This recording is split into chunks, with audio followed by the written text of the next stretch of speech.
Yo, kumusta mga Tekno? Ako po si Paul Gutierrez ng Poltech TV at sa bidyong ito mag-unbox tayo ng bagong CPU cooler galing sa Deepcool, ang LS720 360mm liquid CPU cooler. Isa ang Deepcool sa mga nagbibigay ng magandang cooler, power supply, case sa computer natin. Napansin ko kasi ito yung company na umuusad ngayon. At nagdagdag pa sila ng mga keyboard at marami pa accessories sa mga PC natin. Isa kasi sa mga nagustuhan ko, kapag may nasabi kang hindi maganda sa review, hindi nila binabaliwala yung review na yon. Bagkos pinapaganda nila sa mga susunod na product. Tulad ng may na-review ako na case dati na CG series na kailangan mo munang alisin yung motherboard bago mo matanggal yung SSD mo. In-improve nila yan sa bagong CK series. Mas convenient gamitin ngayon kumpara mo dun sa CG series. Well, ang point ko dito is nakikinig talaga sila sa mga review at consumer nila. At higit sa lahat, mura tapos kalidad pa yung product. Well, balik tayo dito sa LS720 na kaka-launch lang ngayon. Bali, tatlong variant to na LS20 na single fan lang, LS520 na double fan, at LS720 na tatlong fan na i-unbox natin ngayon. Yan yung mga price niya at medyo magbabago pa ng konti yan based sa tax natin dito sa Pinas. Pero sobrang mura na yan para sa ganito kaganda at updated na coolers natin. Isa pa,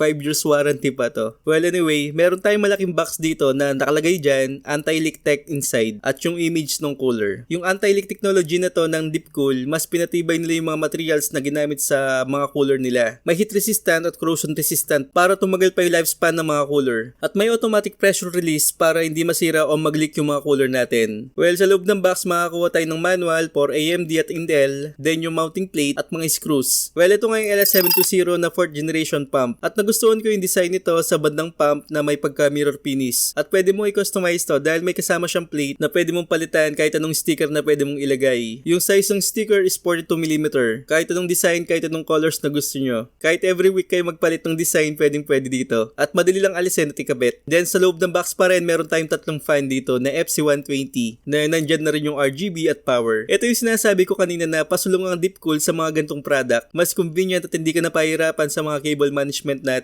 At sa pan na yan, dyan mo rin yung kukonect yung RGB ng pump natin. Wala nang marami cable o kung ano-anong cable pa dito. Na dati, separate yung RGB cable sa power cable. Dito, isang cable lang, nandun na lahat. Then sa gilid ng radiator, meron tayong refill port dito. At braided na yung hose na ginamit. Na may dalawang clip na sinama na may nakalagay Deepcool. Ang pump speed nito is nasa 3,100 RPM. Actually, mabilis na yan para mas lalong mapalamig yung CPU natin. Sa FC120 fan naman, 500 to 2,250 RPM. Kasama lahat yan sa 5 years warranty ng Deepcool. Well, madali lang ikabit to dahil straightforward na yung manual dito. Una ko nilagay yung FC120 na fan dun sa radiator. Kinabit ko na yung mga cable dahil daisy chain lang nga to.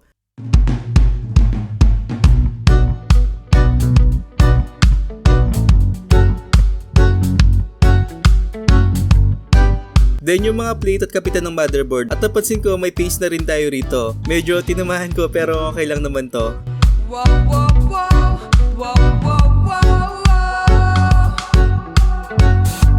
Then pinasok na natin sa case ko na CK500 na white. Although white yung case ko o teams ng PC ko, nagmatch pa rin yung LS720. Parang naging brusko pang hatignan. After nun, yung mounting plate sa likod ng motherboard at nilagay ko na rin yung mga rubber support para di matanggal yung mounting plate sa likod ng motherboard ko. Which is convenient talaga. Dahil dati walang rubber yung Castle 360EX ko na nakalagay dati dito. At kailangan mo ikabit agad yung pump para hindi mahulog yung plate. Kaya dito, mas convenient na may rubber support tayo dito sa bagong LS series. Then yung pump is nakabit ko na rin at na-screw ko na siya ng maayos. Actually, mas mahirap ikabit yung mga cable dati kaysa sa pag-install ng pump. Pero dahil naging convenient na yung mga cables dito, mas mabilis kong install kumpara mo sa dating CPU cooler ko na maraming cables. Then mas nakita ko yung pagka-mirror finish nito nung inalis ko yung protection. As in, sobrang linis tignan. So, test na natin.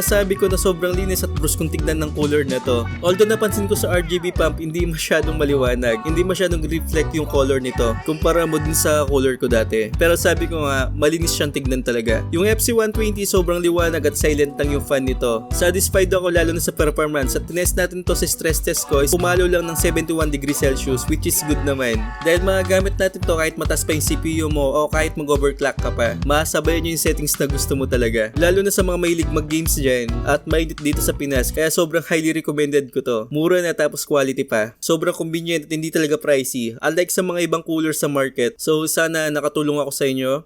Huwag nyo kalimutan mag-subscribe channel ko at hit yung bell icon. So once again, this is Paul.